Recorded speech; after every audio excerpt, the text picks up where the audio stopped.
apartment. I think that he was grooming him to take over the business at some point. But all work and no play makes Jerry a dull boy.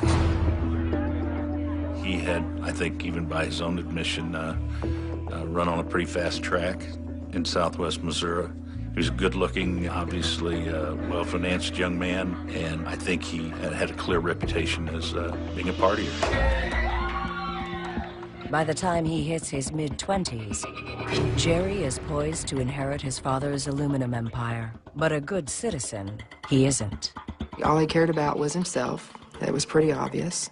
So, spoiled rich boy. He was not a warm person at all. He just had the coldest eyes. He thought he was better than everybody else there.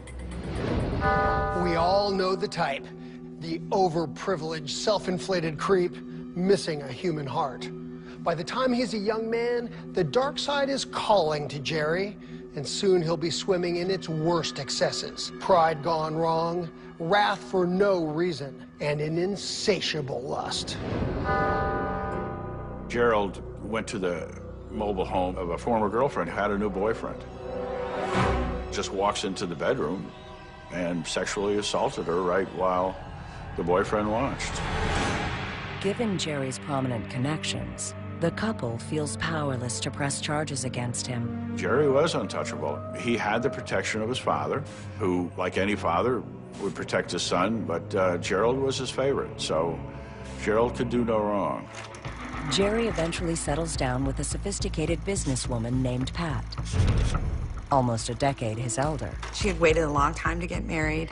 She was a beautiful and accomplished person. So when she finally did marry him, I think everybody thought that it would work. At that time, it just looked like Gerald and his wife were just very happy. But Jerry has a wandering eye.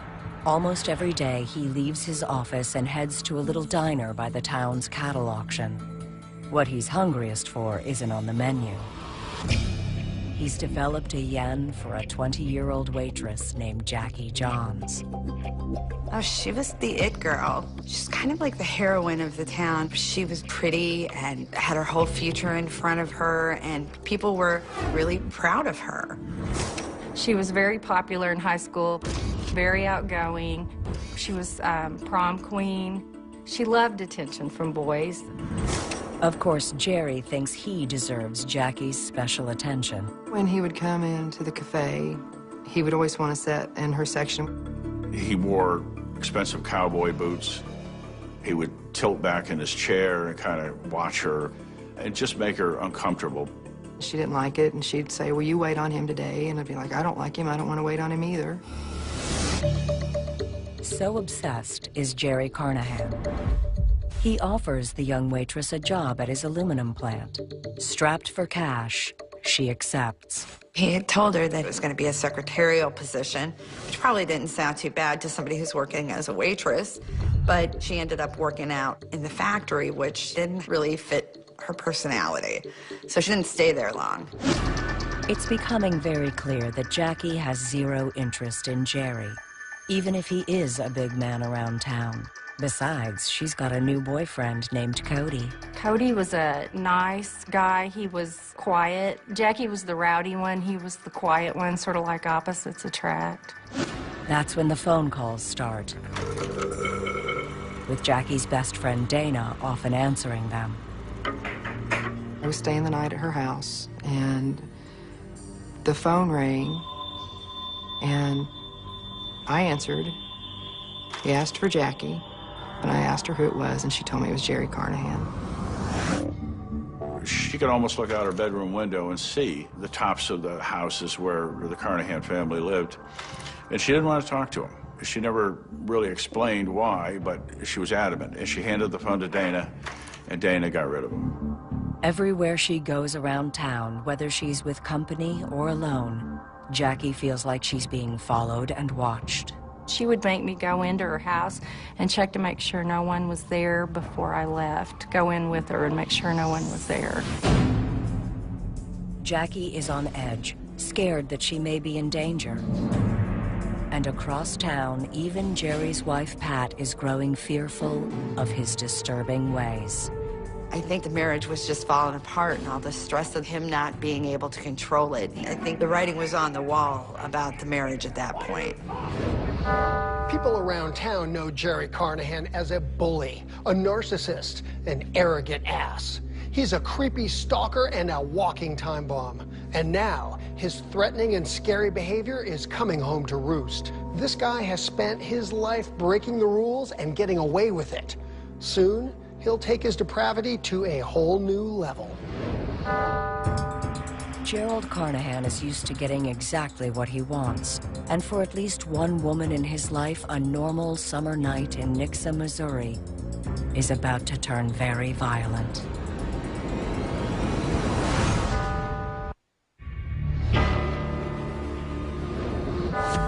28-year-old Jerry Carnahan is prowling the streets of his hometown, Nixa, Missouri. He's rich, he's bored, and he's dangerous. He had parked his truck alongside the 7-Eleven, facing the front, so that he could see anyone who went in that store, including Jackie Johns, who did. He was there basically conducting surveillance, watching to see who was coming and going from that convenience store.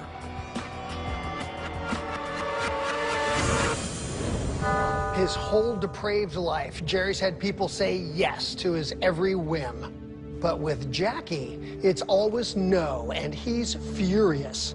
Now his lust is infused with anger, and he doesn't just long for her body anymore. Now he longs to punish her for rejecting him. We believe that he left after he saw her there, realizing she was probably going to be going home. And that convenience store is located about a mile from where she resided with her parents. And we suspect that what happened was that he feigned a vehicle breakdown. The thought is that Jackie drove by, and just because she's the kind-hearted sweetheart of the town, gave him a ride. At the point where she let him into the car was where things took a very sinister turn.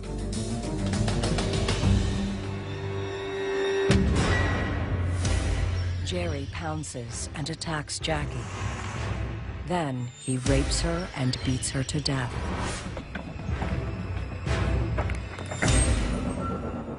I just think that those were impulses that perhaps he did not have and does not have total control over. The next morning, a delivery driver comes upon an ominous scene.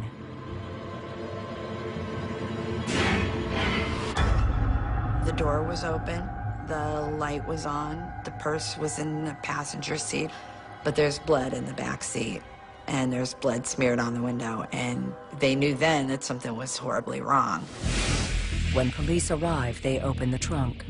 There's no body, but they find the bloody murder weapon. Well, I knew right away that this was certainly a very serious situation, that clearly, if she were alive, that she was probably very seriously injured. But there's no happy ending in Nixa. 4 days later, some fishermen on Lake Springfield find Jackie's nude body floating in the reeds. They performed an autopsy and documented all of her injuries, and as a matter of course, they did do a rape kit. At that time, in 1985, we didn't know what DNA was, but the semen samples and the fluid samples that were taken were to basically help us with elimination of blood typing in the event suspects were developed. Investigators are long on suspicion, but painfully short on hard evidence. But that doesn't stop the people of small-town Nixa from whispering about who the prime suspect is.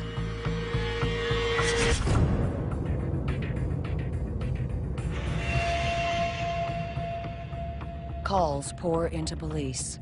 Several witnesses say they saw Jerry Carnahan's truck at the 7-Eleven. Another witness reports seeing Jerry's truck near the crime scene. Police bring him in for questioning and can't help but notice he's covered in scratches.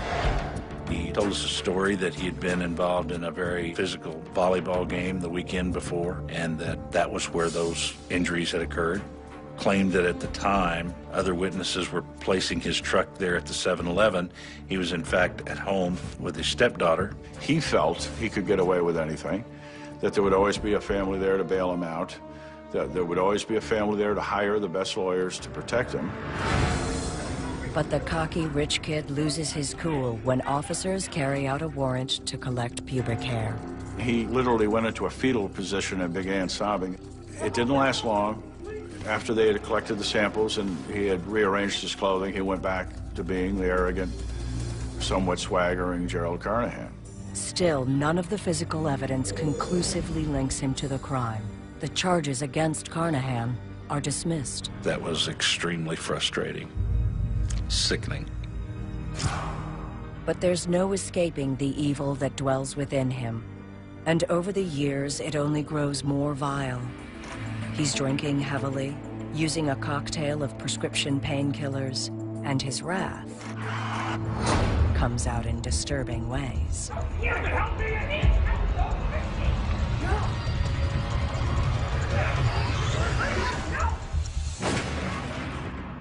You know, he shot into the floor with a pistol.